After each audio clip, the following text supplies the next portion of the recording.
মটরের ডালগুলো ধুয়ে নিয়েছি, এগুলো সিদ্ধ করে নেব। দিয়ে দেবো এর মধ্যে লাউ দিয়ে মটরের মানে অড়হর ডাল রান্না করব।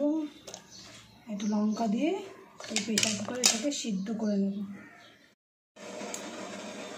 ডালটা সিদ্ধ হয়ে গেছে, এবার ফোড়ন দিয়ে নেব। দিয়ে দেবো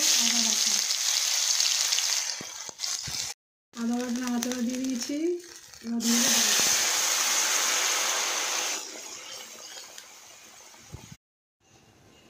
ডালটা হয়ে গেছে। এবার দিয়ে দেবো হলুদ আর একটু নুন, পরিমাণ মতো নুন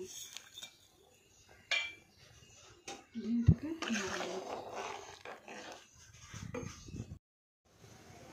দিয়ে দেবো একটু চিনি। এবার এটা ফুটুক। ডালটা হয়ে গেছে, আর লাউ দিয়ে অড়হর ডালটাকে নামিয়ে নেব।